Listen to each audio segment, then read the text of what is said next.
السلام عليكم.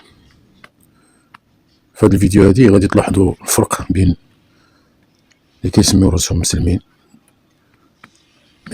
من بعض العرب وبعض الأفارقة وبعض المغاربة مع الأسف والمشارقة كذلك.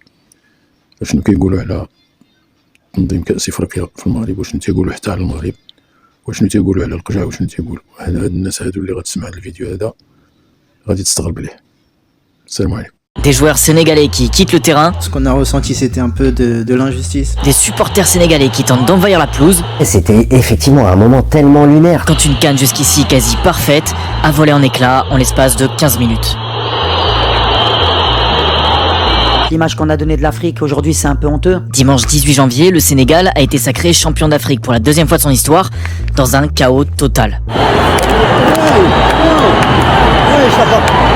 Tout avait déjà commencé le 17 janvier, la veille de la finale entre le Sénégal et le Maroc, pays hôte d'une compétition jusqu'ici irréprochable. À son arrivée à Rabat, le Sénégal est accueilli par une foule immense de supporters avec une escorte policière plus que légère. Hier, ce qui s'est passé, c'est anormal.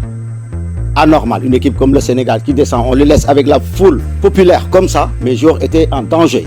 Tout pouvait se passer contre des personnes mal intentionnées. Et ça ne doit pas se passer, surtout entre deux pays frères. Papio, là, avait totalement raison d'être furax contre la CAF. C'était très léger en termes de sécurité. La CAF ne leur a pas fourni les escortes suffisantes, ou en tout cas pas celles qu'on accorde à un finaliste d'une compétition comme celle-là. À quelques heures du match, le décor est planté. Le match, justement, on y revient. Ça restait une finale somme toute normale, avec une espèce de tension autour des deux équipes, mais qui était liée plus au résultat qu'autre chose. Et puis, en 2 minutes, tout a basculé vraiment sur 2 décisions arbitrales qui se sont enchaînées. Nous sommes dans le temps additionnel depuis 2 minutes. Ismaïla Sarr pense marquer le but de la victoire pour le Sénégal, mais l'arbitre, monsieur Ndala Ngambo, avait sifflé une faute de sec sur Hakimi quelques secondes plus tôt. Le but ne peut pas être accordé. Et dans la foulée, 2 minutes plus tard, un pénalty accordé au Maroc à la toute dernière seconde du temps réglementaire, qui a fait exploser les tribunes, le stade, la pelouse, l'équipe du Sénégal. C'était assez dingue. Et les Sénégalais sont furieux. Le sélectionneur Pape Thiaw entre sur le terrain et ordonne à ses joueurs de quitter la pelouse. Quand un entraîneur il demande à ses joueurs de sortir du terrain, ce qu'a fait Pape ce soir, ça honore pas l'Afrique. C'est pas classe. Depuis le début de cette compétition, en fait, il y a une espèce de poids, de la suspicion autour de l'arbitrage. La tension monte au stade Prince Moulay Abdallah. Des supporters sénégalais tentent d'envahir le terrain. Il y a eu comme un sentiment d'injustice qui s'est répandu à la vitesse de l'éclair. Et c'est parti en vrille, disons-le, c'est parti en vrille dans tout le stade. C'est le chaos total. Des affrontements éclatent à coups de chaise entre supporters et stadiers, appuyés par les forces de l'ordre venues en renfort. Les gens sont tombés dans des accès de violence assez inimaginables, assez impressionnants. J'avoue que ça a fait planer une atmosphère assez effrayante dans le stade à ce moment-là. Un stadier est même évacué sur civière et hospitalisé, blessé à la mâchoire. Dans ces conditions, le match ne peut pas reprendre. Heureusement qu'il y a un leader charismatique dans cette équipe qui s'appelle Sadio Mané. Honnêtement, je pense que ça aurait été vraiment triste et dommage de voir une finale terminée ainsi. Pour moi, c'était hors de question. Il a eu la bonne idée de dire les gars, on y retourne. Parce que c'est pas possible en fait, le Sénégal ne pouvait pas se retirer comme ça, d'abord parce qu'ils auraient pris le risque d'être suspendus, de perdre le match sur tapis vert, et puis parce que c'est impossible, c'est pas une attitude que peut avoir une équipe nationale à ce moment-là d'un match. 15 minutes plus tard, c'est bon, tout le monde est revenu sur le terrain, il y a toujours des affrontements dans la tribune des Sénégalais, mais l'arbitre décide de reprendre le match. On est dans une ambiance de film à ce moment-là, et même pas d'ailleurs, parce que on se dirait, si c'était dans un film, on se dirait que c'est un mauvais film. D'un côté ça se tape dessus, et de l'autre il y a une espèce de calme qui doit être revenu dans la surface de réparation pour que Brahim Diaz tire son penalty. Et l'impensable se produit. Avec une Panenka totalement ratée, le joueur du Real Madrid rate son penalty et envoie les 2 équipes en prolongation.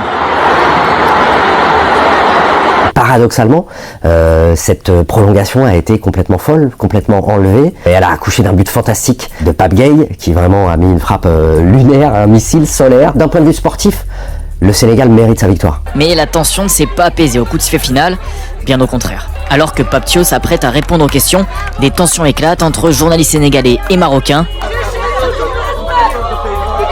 Il y a une espèce de singularité dans la CAN, c'est que on revendique dans la presse de chaque pays un petit peu ses couleurs. press conference is cancelled. For the safety and security reason, the press conference is cancelled. Thank you so much. Alors au-delà du scénario complètement fou, cette finale a aussi mis en lumière quelques problèmes d'organisation. Là, je sais pas si on réalise ce qu'on est en train de voir. Il y a un joueur du Sénégal qui se fait agresser, mettre au sol pour récupérer une serviette par des ramasseurs de balles. Dès la fin du match, plusieurs vidéos sont sorties sur les réseaux sociaux sur lesquelles on voit Yehvan Diouf, le gardien remplaçant du Sénégal, en train de protéger coûte que coûte la serviette du gardien Edouard Mendy face à des ramasseurs de balles qui tentent de la lui voler. Et pendant la prolongation, c'est le Marocain Ismaël Saïbari qui s'interpose entre Diouf et Mendy pour l'empêcher de sécher ses gants alors qu'une forte pluie tombe sur Rabat. Si tout effectivement avait été bien organisé jusque-là, il y a un mystère et des interrogations qui trônent autour de cette histoire. Il semblerait que ce soit aussi passé en demi-finale contre le Nigeria. On ne déstabilise pas son adversaire comme ça en essayant de lui piquer sa gomme ou sa trousse. Enfin, c'est assez ridicule. Diouf avait alors pour mission de protéger la serviette d'Edouard Mendy tout au long du match et il s'en est même amusé sur Instagram. Bon, malgré leur titre, les Sénégalais ne vont pas s'en tirer comme ça. Lundi matin, le président de la FIFA, Gianni Infantino, a appelé les instances disciplinaires compétentes de la Confédération africaine de football à prendre les mesures appropriées. Il est difficile de croire que le Sénégal va pas être sanctionné après ça. On peut tout imaginer, mais à commencer par des sanctions qui vont toucher Pape Thiaw. Le problème, c'est que cette CAN au Maroc, ça devait être la consécration d'une compétition qui avait enfin la légitimité d'être considérée comme une compétition majeure. Notre compétition qu'avant personne ne regardait, aujourd'hui on l'a mis haut. Il ne faut pas qu'on gâte ça. C'était aussi un test grandeur nature avant la Coupe du Monde 2030 que le Maroc co-organisera avec l'Espagne et le Portugal. Je ne sais pas si ça va être préjudiciable au Maroc en vue de la Coupe du Monde. C'est en tout cas une épreuve qui va leur permettre de s'améliorer, je le souhaite, qui va permettre à la CAF, j'espère aussi, de travailler sur les points qui ne vont pas, et justement pour éviter que ça se reproduise.